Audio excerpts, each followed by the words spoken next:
Hello guys, what's up? CA Shom Agarwal this side and welcome to my YouTube channel. Previous class में हमने free cash flow से related questions solve किए थे, ठीक है। इस क्लास में भी हम क्या करेंगे, सेम कॉन्सेप्ट रिलेटेड एक आध क्वेश्चन अभी और सॉल्व करने वाले, ओके। तो टाइम वैसे भी हमारे पास बहुत कम है एंड प्रिपरेशन बहुत ज्यादा करनी है, तो बिना किसी टाइम पास करें हम डायरेक्टली क्वेश्चन को रीड करना स्टार्ट करते हैं, ओके। तो ये क्वेश्चन भी जैसे मैं आपको प्रीवियस क्लास में बताया था, हम जो भी क्वेश्चंस की प्रैक्टिस करेंगे वो सब हमारे स्टडीमेट, आरटीपीस, पास्ट ईयर पेपर्स या एमटीपीस पे से उठाए। तो ये क्वेश्चन भी जो है ये आपके स्टडी मटेरियल में भी है। कॉर्पोरेट वैल्यूएशन चैप्टर जो है उसका प्रैक्टिकल प्रॉब्लम 6th है एंड ये क्वेश्चन 2 बार आरटीपीस में भी आ चुका है, ठीक है। बट एग्जाम में अभी तक टेस्ट नहीं हुआ है जहां तक, तो इसकी बहुत हाई चांसेस है एग्जाम में टेस्ट करने की, ठीक है। क्वेश्चन बहुत डिफिकल्ट नहीं है, सिंपल क्वेश्चन है, बट एक छोटा सा ट्रिक है। स्टूडेंट्स अगर उसमें मिस्टेक कर देते हैं ना तो पूरा गलत हो जाएगा, ठीक है। तो इस वजह से ये क्वेश्चन को भी अभी हम डिस्कस कर रहे हैं, तो रीड करना स्टार्ट करो। The valuation of Hansel limited has been done by an investment analyst based on an expected free cash flow of ₹54 lakhs for the following year and an expected growth rate of 9%. The analyst has estimated the value of Hansel Limited to be ₹1800 lakhs. तो जितना अभी तक हमने question read किया तो हमें क्या क्या वैल्यूज मिल रही है, क्या क्या डेटा मिला है कि एक्सपेक्टेड फ्री कैश फ्लो जो है, देखो expected free cash flow of ₹54 lakhs for the following year. Following year यानी कि आने वाले साल एनालिस्ट जो है वो क्या एक्सपेक्ट कर रहा है कि फ्री कैश फ्लो जो है कंपनी का वो कितना रहेगा, 54 lakhs। तो ये आपको फ्री कैश फ्लो कंपनी का गिवन है, ठीक है। तो ये क्वेश्चन किसका हो गया, free cash flow for firm या free cash flow for equity, free cash flow for firm, FCFF। पिछले क्लास में जो हमने क्वेश्चन किया था वो FCFE का था, ठीक है। ये किसका है आपका, free cash flow for firm का, FCFF। किधर से पता चला, क्योंकि आपको जो फ्री कैश फ्लो गिवन है 54 lakhs का, ठीक है, वो किसका है, पूरे कंपनी का है, ओके। एंड ये एट टाइम t = 0 नहीं है, कब है, एट टाइम t = 1 है। तो जो हमें डेटा मिलते जा रहा है उसको हम नोट करते जा रहे हैं। हमें free cash flow for firm at time t = 1 मिल गया 54 lakhs, ओके। और एक और चीज हमें क्या मिली थी, एक्सपेक्टेड ग्रोथ रेट, जिसको हम g से डिनोट करते हैं, स्मॉल g से, वो कितना है, 9%, ओके। इसको ये अगर हम डेसिमल में लिखते तो 0.09, ठीक है। एंड एनालिस्ट ने जो वैल्यू एस्टिमेट किया है, ठीक है, कंपनी का, वो कितना है, 1800 lakhs, ठीक है। तो वैल्यू ऑफ कंपनी जो है वो कितना है, 1800 lakhs, okay. Value of company बोल दो, फर्म बोल दो, एक ही बात रहेगी, 1800 lakhs। आगे रीड करते हैं। However, he committed a mistake of using the book values of debt and equity, ठीक है। अगर वो जो कंपनी है, ठीक है, उसका पूरा वैल्यू फाइंड कर रहा है, ठीक है, तो उसने जो डिस्काउंटिंग का रेट फाइंड करने के लिए, ठीक है, यहाँ पे डिस्काउंटिंग का रेट क्या रहेगा, पहली बात तो यहाँ पे कॉस्ट ऑफ कैपिटल रहेगा कि कॉस्ट ऑफ इक्विटी रहेगा, कॉस्ट ऑफ कैपिटल रहेगा, ठीक है, क्योंकि free cash flow for firm है, ठीक है, free cash flow for company है, हम पूरे कंपनी का वैल्यूएशन फाइंड कर रहे हैं, ठीक है। तो जो फ्री कैश फ्लोज है उसको जब हम डिस्काउंट करेंगे तो कौन से रेट से डिस्काउंट करना रहेगा, मतलब डिस्काउंटिंग का रेट हम कौन सा यूज करेंगे, कॉस्ट ऑफ कैपिटल यूज करेंगे, ठीक है। पिछला जो क्वेश्चन था, पिछले क्लास में जो हमने क्वेश्चन सॉल्व किया था उसमें हम शेयर का वैल्यू फाइंड कर रहे थे, ठीक है। यहाँ पे क्या कर रहे हैं, हम पूरा कंपनी का वैल्यूएशन कर रहे हैं, तो यहाँ पे जो डिस्काउंटिंग का रेट यूज होना चाहिए कौन सा रहेगा, आपका कॉस्ट ऑफ कैपिटल, ठीक है। अब कॉस्ट ऑफ कैपिटल जब आप फाइंड करोगे तो आपको क्या करना रहेगा, वेट ऑफ डेट लेना रहेगा और वेट ऑफ इक्विटी लेना रहेगा, ठीक है। वो कौन सा लेना रहेगा, बुक वैल्यू के हिसाब से कि मार्केट वैल्यू के हिसाब से, ऑब्वियस सी बात है किसके हिसाब से लेना रहेगा, मार्केट वैल्यू के हिसाब से, ठीक है, क्योंकि आप कंपनी का क्या कर रहे हो, मार्केट वैल्यू फाइंड कर रहे हो। तो जो आप कॉस्ट ऑफ कैपिटल भी लोगे, कॉस्ट ऑफ कैपिटल फाइंड करने के लिए जो वेट ऑफ डेट और वेट ऑफ इक्विटी लोगे वो किसके ऊपर रहेगा, आपका मार्केट वैल्यू के ऊपर रहेगा, ठीक है। बट एनालिस्ट ने यहाँ पे क्या मिस्टेक कर दिया, उसने बुक वैल्यूज ले लिया, okay. The book value weights employed by the analyst are not known, but you know that Hansel limited has a cost of equity of 20%, ठीक है। आपको एक डेटा क्या गिवन है यहाँ पे कि इक्विटी का कॉस्ट कितना है, 20%, and post tax cost of debt of 10%, okay.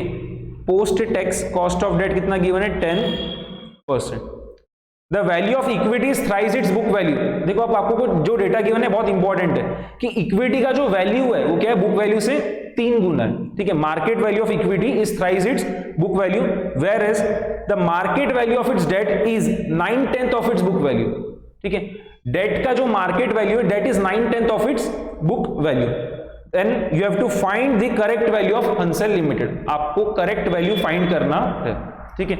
1800 lakhs जो आया है वो इनकरेक्ट वैल्यू है, क्यों? क्योंकि वहां पे उसने जो वेट्स यूज किया है वो किसके हिसाब से, बुक वैल्यू के हिसाब से, बट वो किसके हिसाब से लेना चाहिए, मार्केट वैल्यू के हिसाब से, ठीक है। तो क्या होगा, कंपनी का वैल्यूएशन भी अब चेंज हो जाएगा। यहाँ पे सबसे पहले तो मुझे ये बताओ वैल्यू ऑफ कंपनी का फॉर्मूला क्या रहेगा, ठीक है। देखो सिंपल सी चीज रहती है, कोई भी आपको चीज का वैल्यू फाइंड करना तो आप क्या करोगे, कैश फ्लोस को डिस्काउंट करोगे, ठीक है। तो आपको क्या होगा, उस पर्टिकुलर चीज का वैल्यू मिल जाएगा, ठीक है। अब आपको समझना रहेगा यहाँ पे भी क्या है, infinite number of cash flows है, ठीक है। मतलब आपके कैश फ्लोज एंड नहीं हो रहे और उनको आपको डिस्काउंट करना है, और वो कैश फ्लोज का अमाउंट आपका कांस्टेंट नहीं है, क्या हो रहा है, बढ़ते जा रहा है, ठीक है। तो यहाँ पे भी क्या चीज रहेगी, ग्रोइंग परपेचुटी, जो पिछले क्वेश्चन में था वही सेम चीज यहाँ पे भी आ रहा है, बस वो इक्विटी के लिए था, ये क्या हो रहा है, पूरे कंपनी के लिए हो रहा है, ओके। तो यहाँ पे भी जो हम यूज करेंगे वो क्या रहेगा, ग्रोइंग परपेचुटी का फॉर्मूला यूज करेंगे, present value of growing perpetuity. तो एक बार मैं फिर से लिख दे रहा हूं formula, present value of growing perpetuity क्या होता है, ये फर्स्ट ईयर के एंड का कैश फ्लो, ठीक है। Cash flow eight the end of first year divided by discounting का रेट माइनस ग्रोथ रेट, ठीक है, यही रहेगा ना। तो यहां पे क्या होगा, हमें तो वैल्यू ऑफ कंपनी चाहिए, ये मैंने जनरल फॉर्मूला लिखा है, इसको अगर हम नोटेशंस में लिखे तो ये क्या होगा, value of company is equals to free cash flow for firm या free cash flow for company at the end of first year, ठीक है। Free cash flow for firm at the end of first year divided by discounting का rate क्या रहेगा, ठीक है। ध्यान रखो कभी भी कि आप कौन से कैश फ्लोस को डिस्काउंट कर रहे हो उसके हिसाब से आपका डिस्काउंटिंग का रेट आता है। तो यहां पे आप क्या कर रहे हो, free cash flow for firm है, ना कि free cash flow for equity, इस वजह से डिस्काउंटिंग का रेट क्या रहेगा, केसी रहेगा, कॉस्ट ऑफ कैपिटल, ठीक है, के सी माइनस जी, ठीक है। तो वैल्यू ऑफ कंपनी जो एनालिस्ट के हिसाब से आया है वो कितना आया, 1800 लैक्स, ठीक है। Free cash flow for firm at time T equals to 1 जो एनालिस्ट एक्सपेक्ट कर रहा था वो कितना था, 54 लैक्स। कॉस्ट ऑफ कैपिटल हमें पता नहीं है, ठीक है, माइनस ग्रोथ रेट आपको क्वेश्चन में गिवन था 9%, ठीक है। तो उसको हम डेसिमल में लिख दे रहे हैं 0.09। इसको सॉल्व कर लेते हैं तो क्या होगा हमारा, कॉस्ट ऑफ कैपिटल आ जाएगा एज पर बुक वैल्यू, ठीक है। अगर हम इक्विटी और डेट का जो वेट है वो बुक वैल्यू के हिसाब से लेते हैं तो कॉस्ट ऑफ कैपिटल कितना आ रहा है वो हमारा एक बार का आ जाएगा। तो KC minus 0.09 is equals to 54 divided by 1800, ठीक है। कैलकुलेटर पे कर लो फास्ट, 54 डिवाइडेड बाय 1800 कितना आ रहा है, 0.03, ठीक है। KC minus 0.09 is equals to 0.03, KC कितना आ गया, 0.03 प्लस 0.09 यानी कितना हो गया, 0.12, दैट इज 12%, ठीक है। तो कॉस्ट ऑफ कैपिटल आपका कितना आ रहा है, 12% आ रहा है, बट ये 12% कब आएगा आपका कॉस्ट ऑफ कैपिटल, जब हम डेट और इक्विटी का वेट क्या ले रहे हैं, as per book value, okay. समझ में आया यहां तक। अब यहां पे देखना KC क्या रहता है आपका, cost of capital, WD multiplied by KD plus WE multiplied by K, weight of debt multiplied by cost of debt plus weight of equity multiplied by cost of equity, ठीक है। मुझे पता नहीं डेट का वेट क्या है as per book value, और मुझे ये भी नहीं पता इक्विटी का वेट क्या है एज पर बुक वैल्यू, तो लेट मैं अज्यूम कर रहा हूं कि weight of debt as per book value कितना है, x है, ठीक है, x। Post tax cost of debt ये तो हमें क्वेश्चन में गिवन था, कितना था, 10%, ठीक है, उसको लिख देते हैं, प्लस अगर WD x मैंने अज्यूम किया तो WE कितना रहेगा, ऑब्वियस बात है 1 माइनस x रहेगा, ठीक है, क्योंकि सम टोटल ऑफ वेट्स कितना आना चाहिए आपका 1, तो ये हो गया 1 minus x multiplied by cost of equity कितना गिवन है क्वेश्चन में 20, ठीक है, एंड कॉस्ट ऑफ कैपिटल कितना आया है आपका, अभी जस्ट हमने सॉल्व किया 12, ठीक है। अगर हम वेट ऑफ डेट और वेट ऑफ इक्विटी अगर बुक वैल्यू के हिसाब से लेते हैं तो कॉस्ट ऑफ कैपिटल कितना आया था 12%, देखो उसको सॉल्व कर लेते तो x का वैल्यू आ जाएगा 12 is equals to 10x plus 20 minus 20x। तो 12 माइनस 12 इज इक्वल्स टू क्या हो जाएगा 10x माइनस 20x, ये हो जाएगा माइनस 10x प्लस 20। ठीक है, तो फास्ट कर लो 12 minus 20 minus 8 is equals to minus 10x। Therefore x is equals to minus 8 divided by minus 10 कितना हो गया 0.8। ठीक है, x कितना आ गया हमारा 0.8। क्लियर यहां तक सभी को?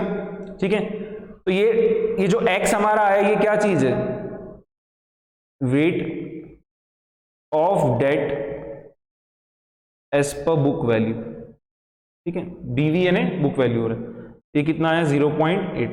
तो weight of equity okay as per book value कितना रहेगा 0.2। 1 माइनस एक्स था ना, तो 1 माइनस 0.8 कितना हो गया 0.2। ठीक है, इसको ये आप 80% लिख सकते हो एंड ये क्या रहेगा 20%। तो इससे आप क्या इन्फरेंस निकाल पा रहे हो कि अगर वैल्यूएशन ऑफ कंपनी 100 आ रहा है, ठीक है, लेट सपोज करो अगर कंपनी का वैल्यू 100 आ रहा है तो उसमें इक्विटी कितना है 20 है और डेट कितना है 80 है। मतलब डेट क्या है 4 गुना इक्विटी से। ठीक है, डेट कितना है 4 गुना है इक्विटी से। क्लियर? ठीक है, अब देखो आपको जो डेटा गिवन था ना आखिरी में क्वेश्चन के, उसको एकदम ध्यान से समझो। क्या दिया है, the value of equity is thrice its book value whereas the market value of its debt is 9/10 of its book value. ठीक है, तो यहां पे देखो एक बार मैं पूरा कॉन्सेप्चुअली बता दे रहा हूं, बाद में इसका शॉर्टकट भी दे दूंगा कि वेट ऑफ डेट और वेट ऑफ इक्विटी कैसे फाइंड करोगे यहां पे आप as per market value. Okay, तो यहां पे लेट सपोज करो एक बार तो कि इक्विटी का और डेट का वैल्यूएशन जो है उसको हम क्या कर रहे हैं एक बार कुछ वेरिएबल्स में लिख रहे हैं। ठीक है, तो लेट सपोज करो अगर मैं मान रहा हूं कि इक्विटी का जो वैल्यू है बुक वैल्यू है वो y है। ठीक है, अगर मैं मान रहा हूं कि इक्विटी का बुक वैल्यू क्या है y है, तो डेट का बुक वैल्यू कितना रहेगा इक्विटी के वैल्यू से 4 गुना। ठीक है, क्योंकि देखो इक्विटी क्या था 20% है और डेट क्या है 80% है, तो 4 गुना है ना, तो डेट कितना हो जाएगा 4y। ये चीज समझ में आई सभी को?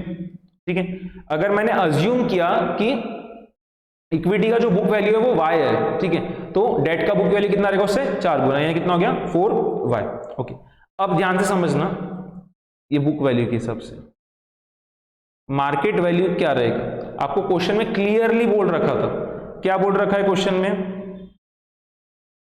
कि इक्विटी का क्या है, market value of equity is thrice its book value and market value of debt is 9/10 of its book value. Okay, यहां पे देखना हम बराबर से क्या कर रहे हैं कि मार्केट वैल्यू ऑफ इक्विटी कितना है उसके बुक वैल्यू से 3 गुना। तो अगर book value of equity y है तो मार्केट वैल्यू ऑफ इक्विटी कितना हो जाएगा 3y। Okay, and market value of debt क्या है उसके बुक वैल्यू का 9/10। ठीक है, तो 4y मल्टीप्लाइड बाय 9/10, तो ये कितना आ रहा है 36/10 3.6, तो आ रहा है 3.6y। ओके, अब यहां पे देखो क्या करना है आपको, पूरे कंपनी का वैल्यूएशन कितना हो जाएगा, अगर market value of debt 3.6y है and market value of equity 3y, तो पूरे कंपनी का वैल्यू क्या हो जाएगा in terms of y 6.6y। Okay, तो मुझे weight of debt as per market value चाहिए and weight of equity as per market value चाहिए। तो ये कितना रहेगा, डेट का weight as per market value कितना हो जाएगा 3.6y डिवाइडेड बाय 6.6। ओके, तो ये क्या हो गया 36/66, यानी कितना हो जाएगा 6/11 and weight of equity as per market value क्या हो जाएगा 3y अपॉन 6.6y, यानी क्या हो गया 3/6.6। ये 30/66 आप लिख सकते हो, जो कि क्या आ रहा है 5/11। ठीक है, कभी भी आप चेक कर लेना कि वेट्स का एडिशन आपका 1 आना चाहिए, यहां पे भी आ रहा है 6/11 प्लस 5/11 आप करोगे तो कितना आ रहा है 1। ओके, अब आप क्या करो, कॉस्ट ऑफ कैपिटल फाइंड कर लो। अगर हम जो वेट्स है डेट और इक्विटी का वो क्या ले रहे हैं एज पर मार्केट वैल्यू। ठीक है, तो केसी अभी हम फाइंड कर रहे हैं। ठीक है, इज इक्वल्स टू क्या हो जाएगा 6/11 multiplied by post tax cost of debt जो कि कितना था 10 प्लस 5/11 मल्टीप्लाइड बाय 20। फास्ट कर लेना ही 60/11 प्लस 100/11 ये 160/11 आ रहा है, कैलकुलेटर पे कर लो। ठीक है, ये आपका इंटीजर में नहीं आ रहा है, डेसिमल में आ रहा है, तो हम इसको क्या करते हैं 2 डेसिमल प्लेसेस तक राउंड ऑफ कर देते हैं, तो ये आ रहा है 14.55%। ठीक है, अगर आप 2 डेसिमल प्लेसेस तक राउंड ऑफ करते हो तो ये आ रहा है 14.55%, दैट इज 0.145। इसको आप करेक्ट केसी लिख दो या फिर केसी एज पर मार्केट वैल्यू। ठीक है, केसी इफ वेट्स ऐसा लिख देना बेस्ट है, केसी if weights taken as per market value. ठीक है,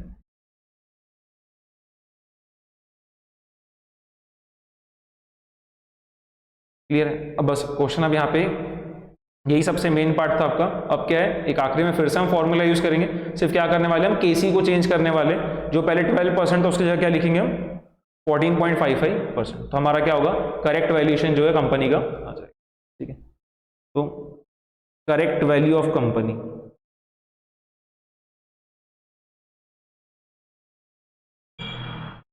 free cash flow for firm जो है eight the end of first year, उसमें तो कुछ भी चेंज नहीं आने वाला है, उसको आप क्या करोगे 54 लाख ही लिखोगे। ठीक है, मैं यहाँ पे देखो एक बार फॉर्मूला लिख दे रहा हूं, F C F F at time T equals to 1 divided by correct वाला केसी। ठीक है, करेक्ट वाला केसी माइनस ग्रोथ रेट। ये केसी जो ये कौन सा है, वेट्स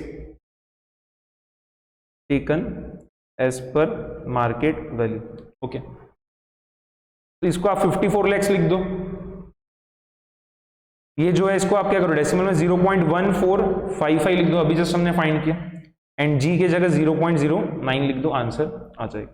कर लो फास्ट कैलकुलेटर पे, 0.1455 माइनस 0.09। ठीक है, इसको स्टोर करके रख लिए, 54 डिवाइडेड बाय मेमोरी रिकॉल, तो ये आ रहा है आपका 972.97। अगर हम 2 डेसिमल प्लेसेस तक फाइंड कर रहे हैं तो ये आ रहा है 972.97 lakhs। ठीक है, ये आंसर है 972.97 lakhs। समझ में, क्वेश्चन कोई बहुत ज्यादा डिफिकल्ट नहीं था, सिंपल ही था। ठीक है, बट यहाँ पे जो मिस्टेक करते हैं स्टूडेंट्स, मैं एक बार बता दे रहा हूं, उसको ध्यान में रखना। स्टूडेंट्स यहाँ पे जो मिस्टेक करते हो क्या करते हैं, ठीक है, उसको ध्यान से देखो, एकदम ध्यान से समझो। जो मिस्टेक हो सकती है आप लोग से भी एग्जाम में, वो क्या होता है, आपको क्या बोल रखा था कि इक्विटी का वैल्यू, इक्विटी का वेट नहीं, इक्विटी का value, market value of equity क्या है 3 times of its book value. Okay, and market value of debt क्या है is 9/10 of its book value. Okay, तो यहाँ पे स्टूडेंट्स क्या करते हैं कि उन्होंने weight of debt as per book value तो फाइंड कर लिया, कितना है 80%। Weight of debt as per book value कितना है 80%, and weight of equity as per book value कितना रहेगा 20%। अब क्या करेंगे वो कि आपको बोल रखा था कि इक्विटी का जो वैल्यू है, market value of equity 3 times है, तो 20% का 3 टाइम्स कर देंगे तो कितना हो जाएगा 60%। ओके, एंड डेट के लिए क्या बोल रखा था, मार्केट वैल्यू ऑफ डेट 9/10 है उसकी बुक वैल्यू से, तो 9/10 मल्टीप्लाइड बाय 80 जब आप करोगे, ठीक है, 9/10 मल्टीप्लाइड बाय 80, तो ये आ रहा है 72%। ओके, अब जिसने यहाँ पे डेट का वेट 72% ले लिया और इक्विटी का वेट 60% ले लिया, उसका आंसर हो गया गलत। ठीक है, आपको एक सिंपल सा फंडा क्या ध्यान में रखना है कि वेट्स का एडिशन कभी भी क्या आना चाहिए 1। यहाँ पे 1 आ रहा है क्या, 72 प्लस 60 100 होता है क्या, 1 यानी 100, आपका 100% आ रहा है क्या यहाँ पे, नहीं, 72 प्लस 60 आप कर रहे हो तो क्या हो रहा है 132 आ रहा है। तो वहां पे क्वेश्चन को ध्यान से रीड करो, उसने मार्केट वैल्यू बोल रखा है इक्विटी का 3 times of its book value, ना कि वेट के बारे में बात कर रहा हो। देखो रीड करो फिर से, market value of equity is thrice its book value, ना कि यहां पे ऐसा किधर भी मेंशन है क्या कि weight of equity as per market value is thrice the weight of equity as per book value, ऐसा लिखा था क्या, नहीं, वैल्यू के बारे में बात कर रहा था। ओके, तो यहां पे बस मिस्टेक हो सकती है, इसको आपको अवॉइड करना है।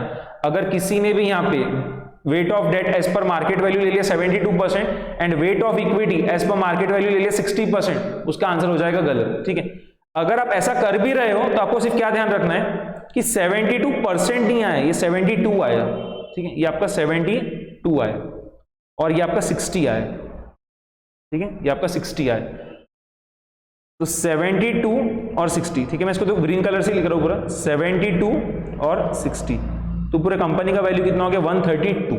ओके, तो वही देखना अभी आप, वेट्स कितना आ जाएगा WD as per market value, ये आ जाएगा 72 अपॉन 132 एंड वही WE as per market value, ये कितना आ जाएगा 60 अपॉन 132, ठीक है, कोई अलग चीज नहीं आई, वही है 72 अपॉन 132 को आप जब सॉल्व कर रहे हो तो कितना आ रहा है, ये देखो 6/11, 12 multiplied by 6 72 and 12 multiplied by 11 132 and वही 60 अपॉन 132 भी क्या होगा 5/11, 12 multiplied by 560 and 12 multiplied by 11 132।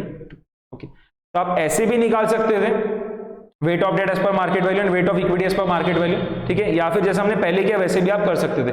बस मैंने देखो, अगर आप देखोगे ना तो ये जो ग्रीन कलर से मैंने लिखा है ये ज्यादा सिंपल है, ठीक है, बट यहाँ पे मिस्टेक होने की चांसेस भी इतनी ज्यादा रहेगी।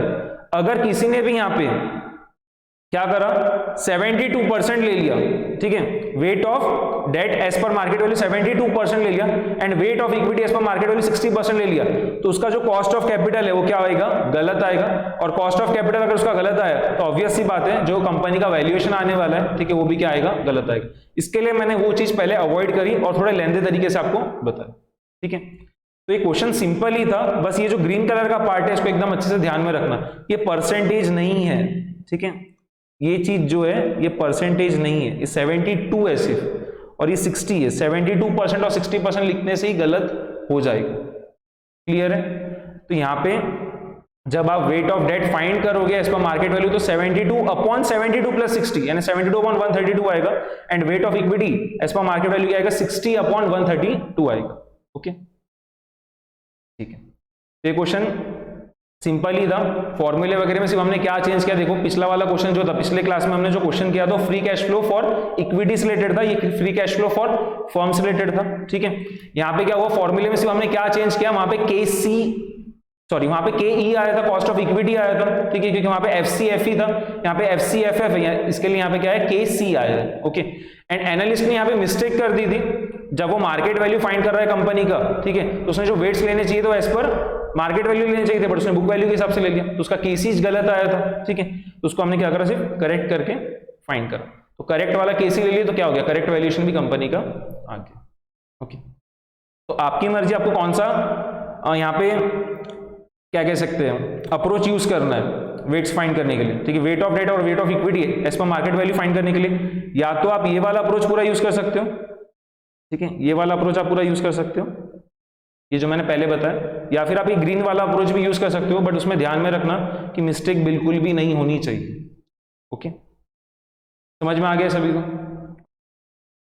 तो यहाँ पे अभी हमने एक क्वेश्चन और सॉल्व कर लिया, ये क्वेश्चन भी क्या है, सिंपल क्वेश्चन है, बट वही 8 मार्क्स वगैरह के टेस्ट हो सकते हैं, एग्जाम में भी तक टेस्ट नहीं हो, बट आरटीपी इसमें 2 बार आ चुका है, आरटीपी नवंबर 19 में भी सिमिलर टाइप का क्वेश्चन है, ठीक है, आपके स्टडी मेट में भी है, स्टडी मेट में तो मैंने आपको बता दिया, कॉर्पोरेट वैल्यूएशन चैप्टर के अंदर प्रैक्टिकल प्रॉब्लम 6th है, एंड एक और बार आरटीपी में आया, ठीक है, बट अभी तक एग्जाम में टेस्ट नहीं किया है, तो बहुत हाई चांसेस है कि अगर उसको फ्री कैश फ्लो से रिलेटेड क्वेश्चन पूछना है तो ये वाला क्वेश्चन पूछ ले, ठीक है, एंड वही मिस्टेक हो सकती है स्टूडेंट से, क्योंकि जब मैं टेस्ट पेपर्स वगैरह चेक करता हूँ स्टूडेंट के, तो मुझे यहाँ पे मिस्टेक दिखी है, उन्होंने क्या करा, सिर्फ 20% आया था, 20 मल्टीप्लाइड बाय 3 कर दिया 60, एंड वो 80% आया था तो 80% मल्टीप्लाइड बाय 9/10 उसको कर दिया कितना 72%, और बाद में 72% ले लिया weight of debt and weight of equity ले लिया 60%। तो एक सिंपल सी चीज आप यहाँ पे भूल जा रहे हो ना कि वेट्स का एडिशन कभी भी क्या आना चाहिए, 1 आना चाहिए, 1 आ रहा है क्या, नहीं, ठीक है, 1 यानी वही 100% आना चाहिए, बट वो नहीं आ रहा, तो वहां पे आपको क्लिक होना चाहिए कि हमने कुछ ना कुछ मिस्टेक किया है, तो क्वेश्चन को एकदम ध्यान से रीड करना पड़ेगा।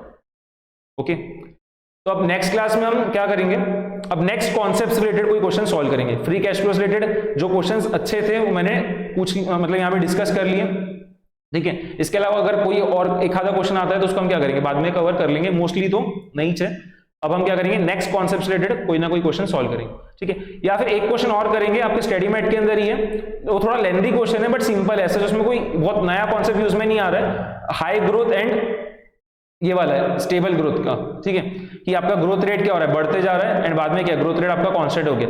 कॉर्पोरेट वैल्यूएशन चैप्टर के अंदर ये वो वाला क्वेश्चन भी, ठीक है, तो वो क्वेश्चन कर सकते हो। एग्जाम में भी मेरे ख्याल से टेस्ट हो चुका है, एंड स्टडीमेट में भी है, आरटीपीस में भी आ चुका है, ठीक है। क्वेश्चन लेंथी है, ऐसा जो उसमें कोई मिस्टेक होने वगैरह की चांसेस नहीं है, सिर्फ क्वेश्चन लेंथी है तो सॉल्व करने को ज्यादा टाइम लगता है वो, ठीक है। तो वो क्वेश्चन भी हम नेक्स्ट क्लास में कवर कर सकते हैं, या फिर कोई नेक्स्ट कॉन्सेप्ट से रिलेटेड। ओके, तो आज की क्लास में इतना ही। होप सो आपको लेक्चर पसंद आया होगा, आपको समझ में आया होगा मिस्टेक्स कहाँ पे हो सकती है, कहाँ पे आपको उसको अवॉइड करना है, कॉन्सेप्ट्स वगैरह भी पूरे क्लियर हुए होंगे, ठीक है। एंड आपको ये रिवीजन सीरीज हेल्प कर रही होगी।